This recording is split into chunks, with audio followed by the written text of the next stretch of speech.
ان سارے سرکاری ملازمین کو فوری طور پر اندرون سندھ جہاں ان کا آپ نے اپوائنٹمنٹ کیا تھا، جہاں ان کو آپ نے ملازمتوں میں بھرتی کیا تھا، وہ تمام کے تمام ملازمین کو اپنے گھروں سے فارغ کر کے خدا کے واسطے دیہی علاقے کے اندر ڈسپینسریوں میں، ہاسپٹلز میں، اسکولوں میں بھیجیے۔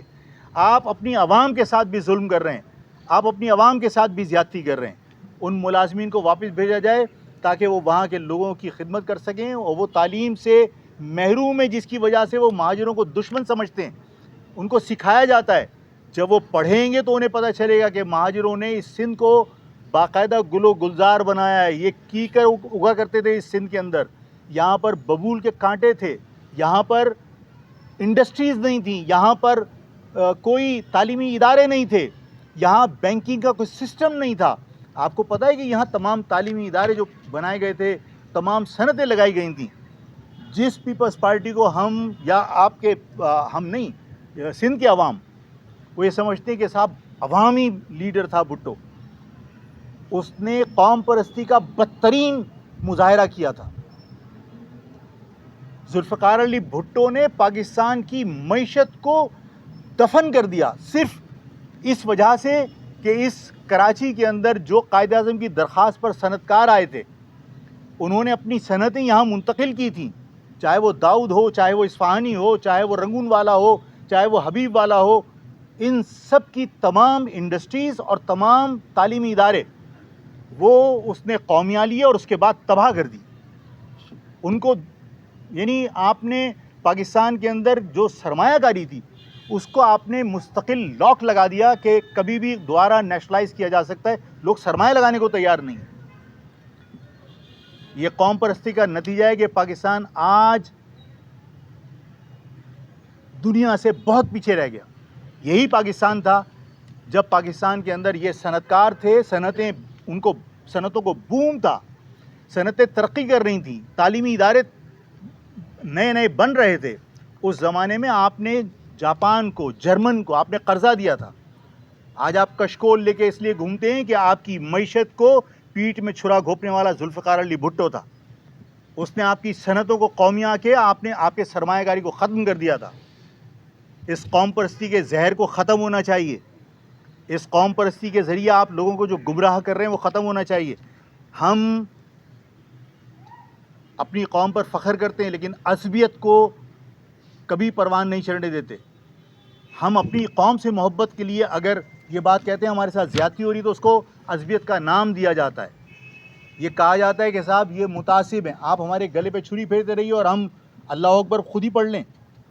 ظاہر ہے کہ ہم احتجاج کریں گے کہ تم ہمارے ساتھ ظلم کر رہے ہو، اس احتجاج کو آپ عصبیت کا نام دیتے ہیں۔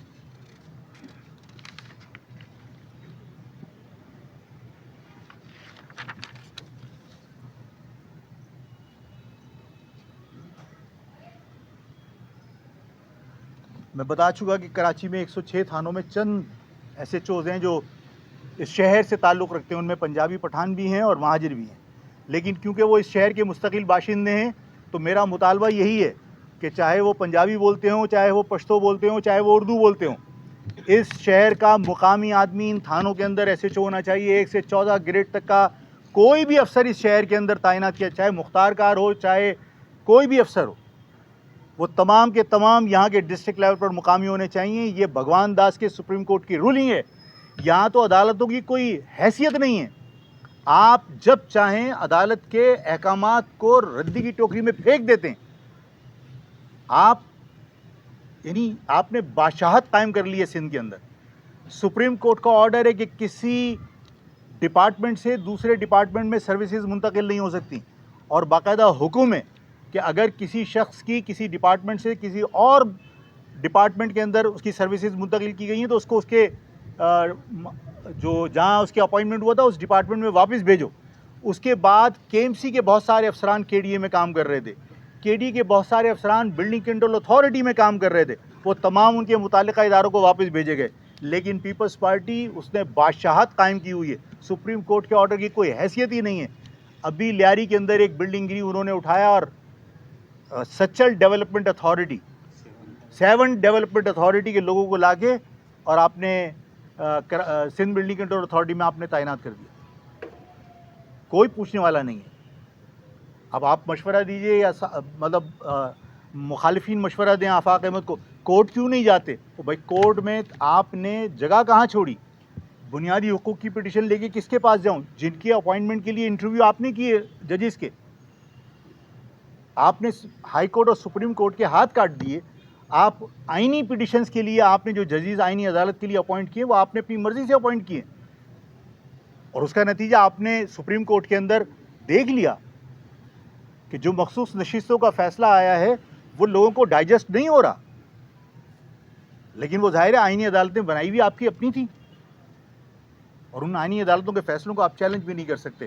تو محترم صحافی حضرات، میری پیپلز پارٹی سے اور سندھ کے جو دانشور ہیں ان سے درخواست ہے کہ بجائے اس کے کہ نفرتیں پھیلاؤ، حلق پھاڑ پھاڑ کے مہاجر قوم کے خلاف زہر افشانی کرو اور سندھی اور مہاجروں میں تصادم کرانے کی کوشش کرو، ان میں اگر نفرتیں ختم کرنی ہیں تو آپ کو ثابت کرنا پڑے گا کہ سندھ کے شہری اور دیہی عوام ایک ہیں، یعنی مساوی ان کو حقوق حاصل ہیں. کوٹے کے ذریعے آپ دیہی علاقے کے لوگوں کو یہاں مسلط نہیں کر سکتے. یہاں کے جو آپ نے پولیس والے لا کے اپوائنٹ کیے تھے انہیں آپ واپس لے کے جائیے تاکہ لوگوں کو پتہ چلے کہ ہاں آپ شہر کے لیے مخلص ہیں. تو میں آپ سب کا شکریہ ادا کرتا ہوں، آپ تشریف لائے. میں یہاں سے جانے سے پہلے چاہوں گا کہ اگر کسی کے ذہن میں کوئی تشنیجی رہ گئی، کیونکہ میں بے ربط میں نے یہ سب کچھ کہہ دیا، اور لیکن یہ وہ حقائق ہیں جو سندھی عوام کو پتہ ہونے چاہیے کہ جو کتابوں میں لکھا ہوا ہے، جو ایگریمنٹس ہیں. تو میں اپنی عوام کے بارے میں ظاہر یہ کہنے میں حق بجانب ہو کہ مجھ سے یہ مت کہا کرو کہ آپ آئے اور ہم نے پناہ دی. 70% زمین میں اپنے ساتھ لے کر آیا تھا، 30% کے مالک آپ تھے، آج آپ میری زمینوں پر قابض ہیں.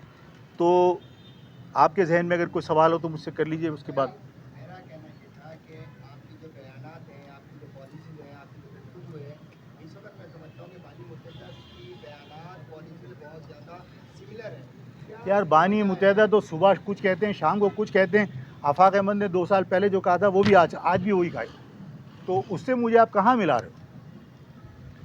بانی متحدہ دیکھیے ان کا، دیکھیے میں کسی کی بات نہیں کرتا کہ کیا حالت کیا پوزیشن. ظاہر ہے وہ ذہنی طور پر ابھی اس پوزیشن میں نہیں ہے کہ انہیں پتہ ہو کہ وہ کیا کہہ رہے ہیں، کل کیا کہا تھا، آج کیا کہہ رہے ہیں، اور ان کے کہے ہوئے کو ماضی میں پوری قوم بھگتتی رہی ہے.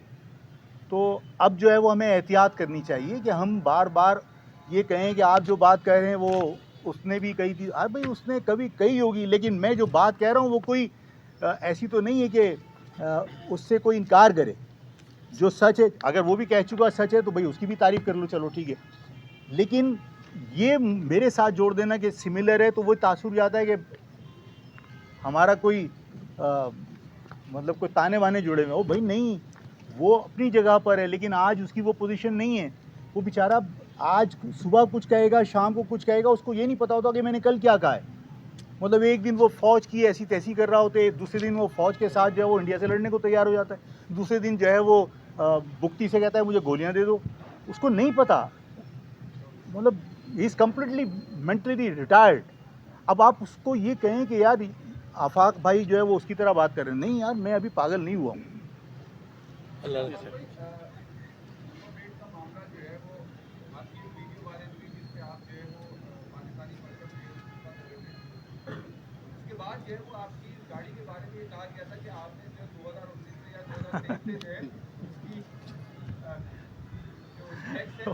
اصل میں یار گاڑی میری نہیں تھی، وہ گاڑی کسی اور کی ہے، اس نے مجھے دی ہوئی ہے.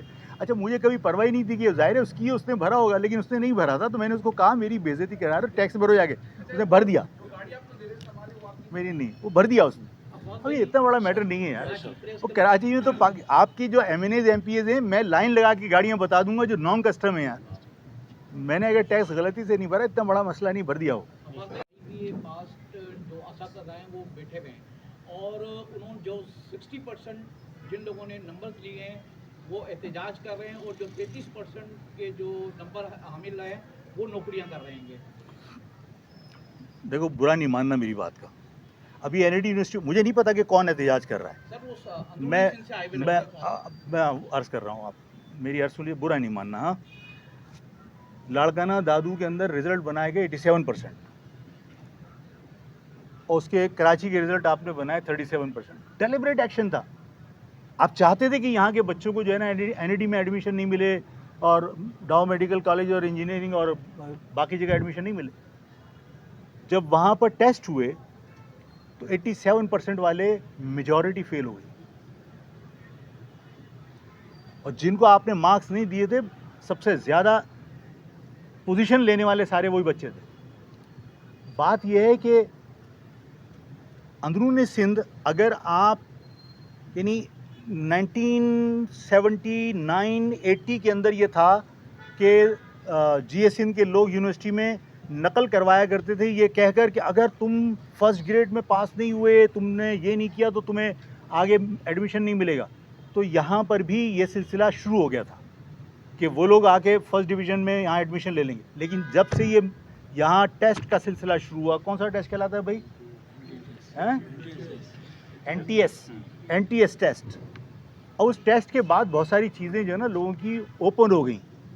ابھی NIT یونیورسٹی کا رزلٹ آپ کے سامنے, تو جو IBA کے لوگ آئے ہیں اگر انہوں نے ٹیسٹ دیا ہے اور ٹیسٹ دینے کے بعد اگر 60% والا فیل ہو گیا اور 33% والا پاس ہو گیا, تو اس کا مقصد یہ 33% آپ لوگوں نے جو اس کو نمبر دیے تھے وہ زیادتی کی تھی. اس کا مقصد ہے وہ قابل تھا تو ٹیسٹ میں پاس ہوا ہے. اگر صرف وہاں سے سرٹیفکیٹ لانے کے بعد بندے کو یہ کہہ دیا جائے کہ یہ فرسٹ ڈویژن ہے اور یہ تھرڈ ڈویژن ہے, تو تھرڈ ڈویژن اور فرسٹ ڈویژن تو آپ نے, آپ سے مراد معافی چاہتا ہوں, مطلب پیپلز پارٹی کی گورنمنٹ نے مذاق بنایا ہوا ہے. باقاعدہ ان کو پالیسی دی جاتی ہے کہ یہاں کا رزلٹ اتنے % سے زیادہ نہیں ہونا چاہیے, یہاں اتنے % بچے پاس ہونے چاہیے, اور باقاعدہ ان کو کنونس کیا جاتا ہے آفیسرس کو کہ کیونکہ ہمارے وسائل نہیں ہیں یا کالج اتنے نہیں ہیں, اتنے کالج ہیں تو اتنے بچوں کو پاس کرو تاکہ ایڈمیشن مل سکے. یار اگر بچے یہاں پڑھنا چاہتے ہیں, اگر کالج نہیں, 1992 سے اس کراچی میں کوئی نیا کالج نہیں بنا ہے. یہ بات آپ لکھیں کہ 1992 سے اس کراچی میں کوئی نیا کالج نہیں بنا ہے. اندرون سندھ 20 میڈیکل کالج بنے,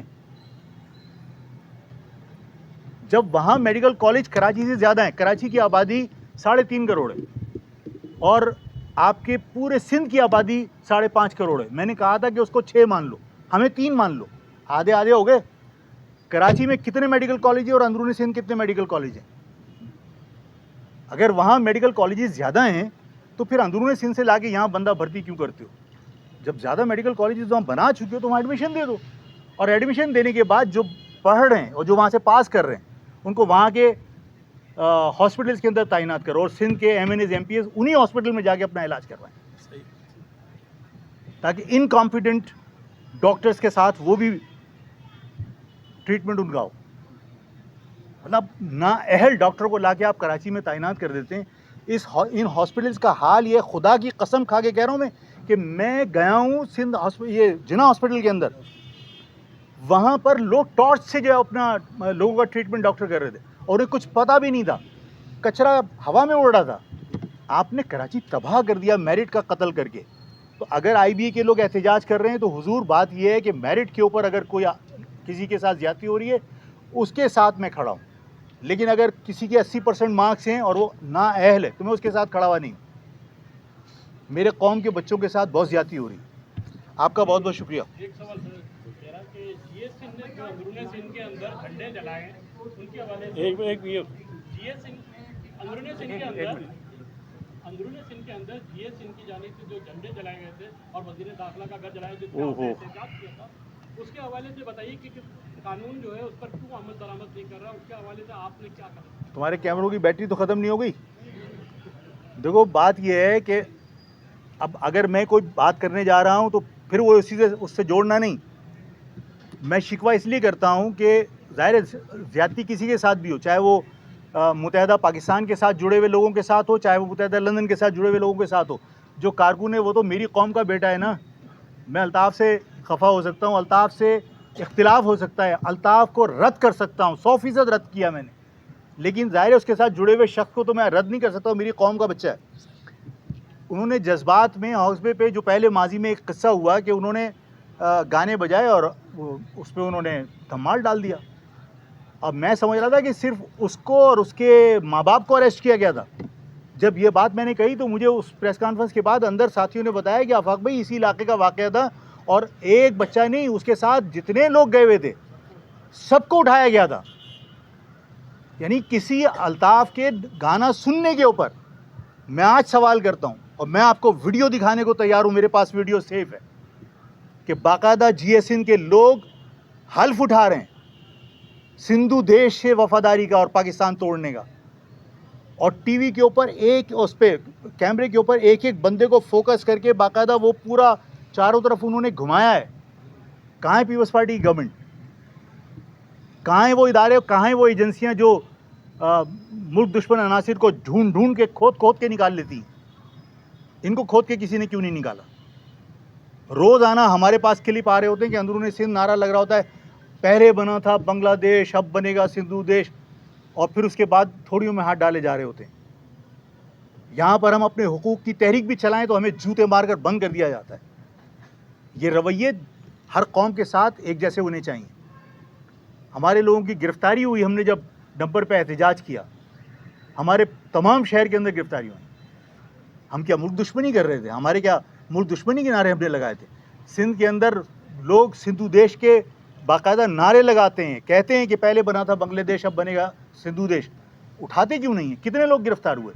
چلیں ادارے مصروف تھے. پیپلز پارٹی تو اپنے آپ کو وفاق کی پارٹی کہتی ہے, اور پیپلز پارٹی جس طرح کراچی کے اندر اپنی طاقت کا استعمال کرتی ہے پولیس اور ٹریفک پولیس کے ذریعے, کرے جا کے گرفتاریاں کیوں نہیں کی؟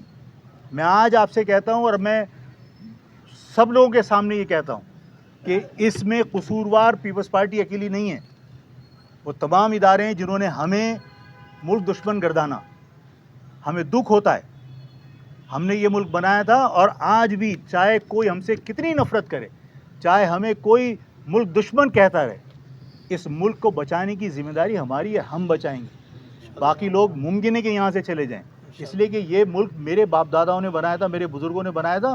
اس کا دکھ کسی اور کو اتنا نہیں ہوگا جتنا ٹوٹنے کا ہمیں ہوگا. ہماری محصورین مشرقی پاکستان جو بنگلہ دیش میں آج بھی کیمپوں میں پڑے ہوئے ہیں, یہ اس ملک سے وفاداری اور محبت کا عملی ثبوت ہے. اس سے بڑا ثبوت کوئی قوم دے نہیں سکتی اس ملک سے وفاداری کا. میں اداروں کو بھی کہتا ہوں اپنی پالیسیاں تبدیل کریں, اس مہاجر قوم کے بارے میں غلط سوچنا بند کریں. یہ قوم اس ملک کی ترقی کے لیے اہم کردار ادا کر سکتی ہے. اس کراچی کی ذمہ داریاں, اس کراچی کی بھاگ دوڑ یہاں کے لوگوں کے ہاتھ میں ہونی چاہیے. اس شہر کا نظام پیپلز پارٹی کے بنائے ہوئے سسٹم کے ذریعے نہیں چلنا چاہیے, بلکہ قانون کے تحت چلنا چاہیے. آپ سب کا بہت بہت شکریہ.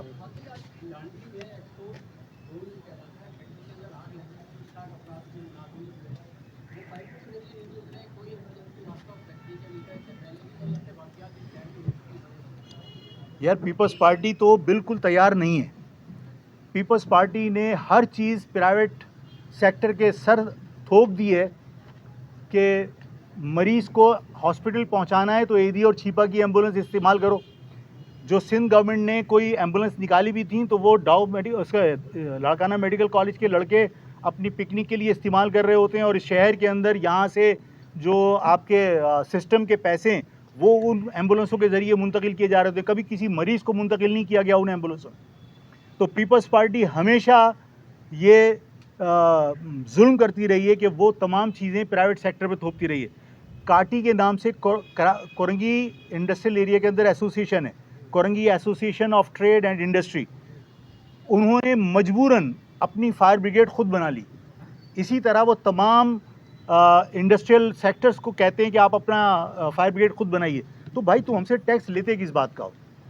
آج کراچی پورٹ کے اوپر جو آپ کا ایکسپورٹ ری پروسیسنگ زون میں جو کچھ ہوا ہے اس میں حادثات سے بچا جا سکتا تھا, اس میں جو نقصان ہوا ہے اس سے بچا جا سکتا تھا, بشرطے کہ پاکستان کے اندر کراچی اس کو سندھ کو لگام دینے والی کوئی گورنمنٹ ہو. اس سسٹم کو ختم کر کے قانون کے تحت یہاں پر پیسہ لگایا جائے تو 3.5 کروڑ کے شہر میں کتنے فائر بریگیڈ ہونے چاہیے؟ 2-4 فائر بریگیڈ اگر ہیں بھی تو ان کی گاڑیوں کو میں نے اینٹوں پہ کھڑا ہوا دیکھا ہے. تو میں اس کی مذمت کرتا ہوں. اور شدید مذمت کرتا ہوں کہ پیپلز پارٹی سوائے لوٹ مار کے عوام کی خدمت کی طرف قطعاً آنے کو تیار نہیں ہے. شکریہ. مزید اچھی ویڈیوز اور انٹرویوز دیکھنے کے لیے ہمارے چینل کو سبسکرائب کیجیے. گھنٹی کے بٹن پر کلک کریں تاکہ ہماری آنے والی ویڈیوز کا نوٹیفیکیشن آپ تک بر وقت پہنچ سکے.